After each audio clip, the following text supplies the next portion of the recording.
All right, guys, let's knock out Chapter 8, Families and Delinquency. As you can imagine, and ultimately that I think the first discussion question that I posted was, what do you think the main cause of delinquency is? And I'm going to say 80% of you said family, the way you're raised, things like that. Now, does that mean that every delinquent has a horrible family? No, some kids just turn out to be bad.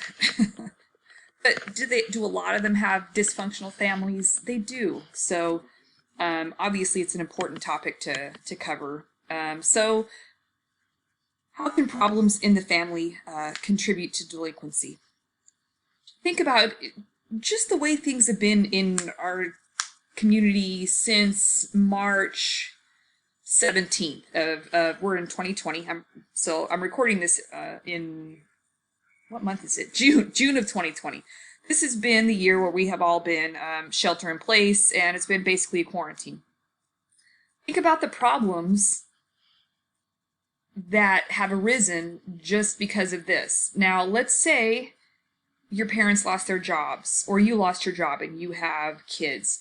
Let's say someone got sick. I don't know. Can the problems that you have at home linger, and can they manifest into other parts of your life? The answer is absolutely. So socialization. We basically, most of us, learned almost everything from how to blow your nose, how to drink out of a cup, how to take a shower, how to drive a car. Pretty much everything you learn from your parents. Imagine you don't have someone stable to give you that guidance, because the family is the key to socialization and knowing how to behave and how to act in society. Family is the primary agent for the socialization of children. The importance of the family in understanding delinquent behavior can be seen in the fact that most theories of delinquency rely heavily on parent-child relationships and parenting practices to explain delinquency. Again, in my 20-ish years as a probation officer, did I have some juveniles that I dealt with that actually had great families? I did. But a lot of them were super unstable. Maybe their parents were drug addicts. Maybe their parents were criminals. Maybe their parents just worked all the time. Maybe their parents were worried about their own lives and they weren't necessarily spending as much time and energy on raising their kids as maybe they should have been. And some, this is also the hard part, because some people just have to work a lot in order to make ends meet, and they're not able to be home to take care of the kids, and the kids run wild, and so even when they think they're doing the right thing, it can sometimes backfire. So we have a couple different types of deals. You have either a broken home, and it doesn't necessarily mention it, I think, in this book. I think my old book used to say it, but you have a broken home or a single-parent home. Broken home typically is when parents were together at some point, raising the family together, and then maybe ultimately got divorced. You have a single family or single parent home is typically just that. There's never been, the other parent's never been there. Which is worse, I don't know. But studies have shown also in birth order that the middle child is typically the most likely to become a delinquent. I don't know why it doesn't say that on this, does it? Hopefully it says it in your book, but it is the middle child. The sequence of births in a family, of child's position, first, middle. Yeah, they studies have shown that middle children are most likely to be delinquent. So if you're that middle child, I don't know. If you have delinquent siblings, you're more likely to be a delinquent yourself. Oops, wrong one. Sorry. There we go. As you can imagine, rejection by parents definitely can cause delinquent behavior. If the people who are supposed to love you and pretty much unconditionally above all else, if they don't love you, it's kind of hard to move forward from that, I'm thinking. If there's no discipline in the home, or if the discipline is not consistent. That's also another reason why juveniles might go off to be delinquents. So we're talking, there's the birth order one, middle children, divorce, mixed evidence. Some people will say that divorce is a factor. Some will say it's not. Poverty has definitely been seen as a factor in delinquent behavior. Discipline. If the discipline at home is inconsistent, a lot of times delinquent behavior will start. Rejection by your parents, of course. Quality of home life. I love that one. Marital adjustment and harmony. But if your parents are fighting all the time, can that have an impact on you? If you're a 15-year-old kid, of course it can. Larger families tend to have more delinquency than smaller families. Again, kind of makes sense. It's really hard to keep track of a bunch of kids. So if you have a bigger family, the likelihood is that you're not going to have as much time to spend supervising. Again, doesn't mean that all large families have delinquents. I'm just saying you're more likely. And then if you have delinquent siblings or parents, you're more likely to be delinquent. Adolescents experiencing family transition are at high risk of becoming involved in socially unacceptable behaviors. And these are the transitions: divorce, single parent families, blended families. Some of you might have this, where your mother or father married somebody else who had kids and you ended up having to live together with another family.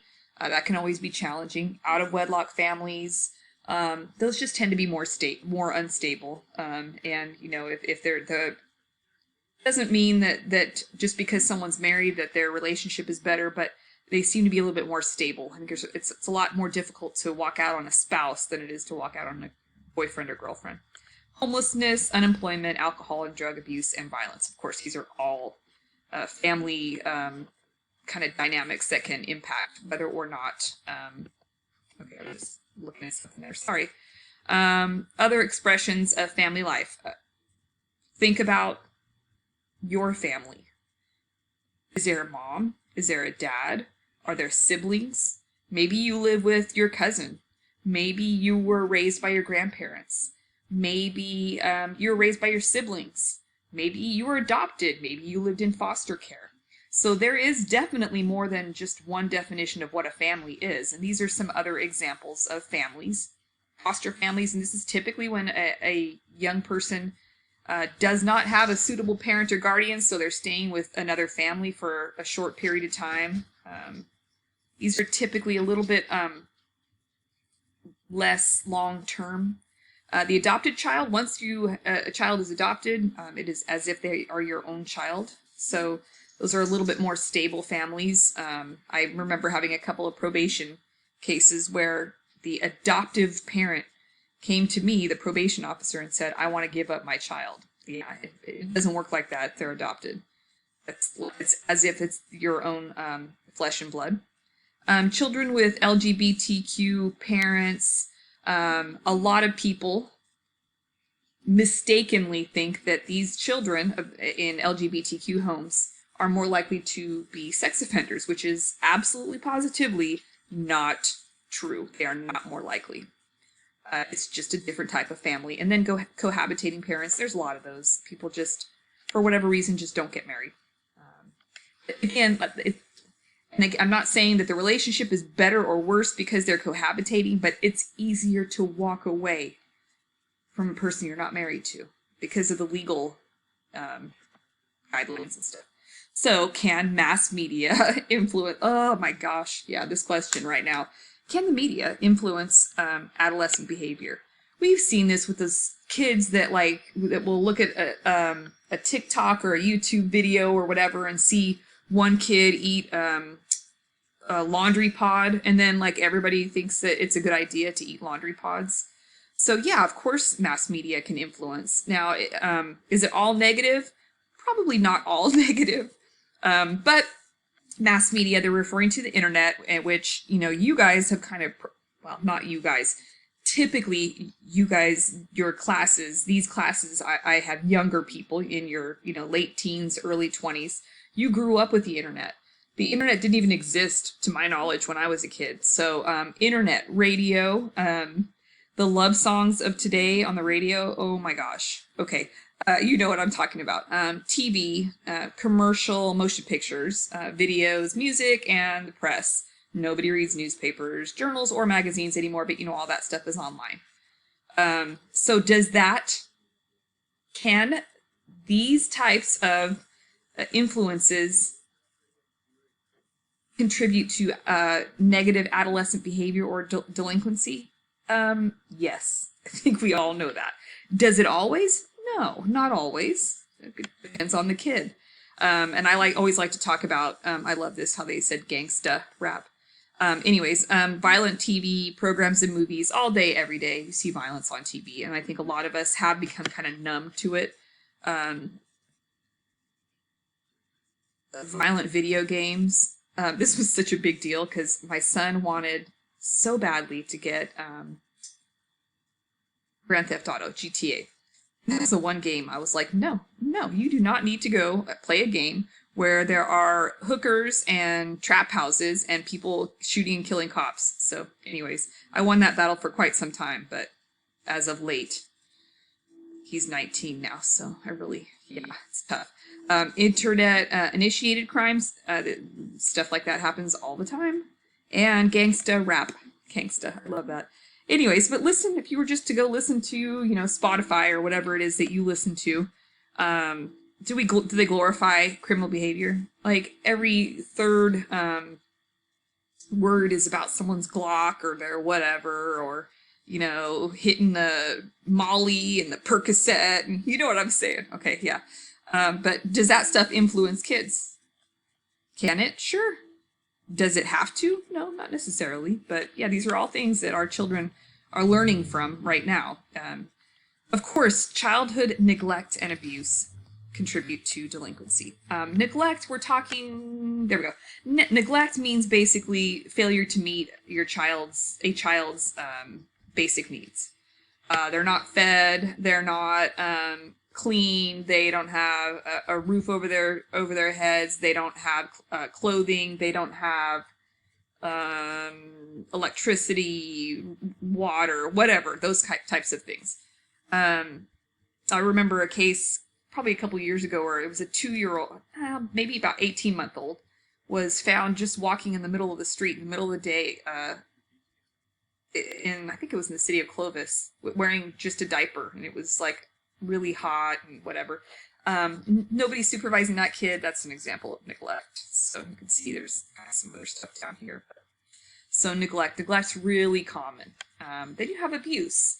Now this is where there's actual, they actually go out of their way to be evil or abusive, either physically or mentally, toward their children. So this is when there's actual physical harm or emotional abuse. And if you watch the Gabriel Fernandez case on, I think it's on Netflix, you'll get, they neglected him too, but that poor child ultimately died of childhood abuse. Ultimately, I believe, beaten to death. And then you have sexual abuse, which is, it happens so much more than I would have thought if I hadn't worked in the criminal justice system.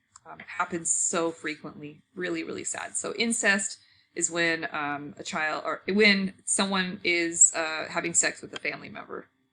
So neglect, by far more common than physical abuse, sexual abuse, or others. So I might ask something like, which is more common, physical abuse? Physical abuse or neglect. Neglect is by far more common. Neglect does lead to, the kids that I would have on my caseload or the kids that weren't at school. I would go to their houses at 11 o'clock in the morning on a Tuesday and they'd all be asleep, including the parent. So, the parent wasn't doing their part in helping the kid get ready for school. Then they have disruptive behavior in school, running away from home, sexual behavior, violent behavior, drug abuse. And a lot of times these kids feel nobody cares anyway. Right? If you're neglected, you kind of feel like no one cares about you. Community response. Child abuse in the justice system, as most of you are probably fully aware, or maybe you're not. So if you're not, I'm going to tell you something right now. The goal in family court, when a child is abused or neglected, The goal is always to reunify the family when appropriate. It is always to reunify the family. So that's kind of the goal of the justice system as far as child abuse and neglect cases. They can try and force, even if the parent doesn't follow through and do their parenting classes or whatever else, maybe drug treatment or whatever else they're supposed to do, they may lose custody of their child, but it's very hard for a parent to lose custody of their children, even if they are not a good parent. You can go through this. It's just basically talking about how child abuse cases are reported and how they go through the system. Family-related risk factors. I think we talked about a bunch of this already. So. The earlier the intervention, the better. Okay, so if the child is 2 and they're being neglected, getting to them then is really important, because if you get to them when they're 12, a lot of negative stuff has probably already happened. All right, and when intervening with neglected children, don't neglect them. One size, of course, does not fit all. Surveillance is a double-edged sword. Sometimes they see more than they want to see. Interventions are not one-time efforts, and resources should always be accessible. And that's all for chapter whatever.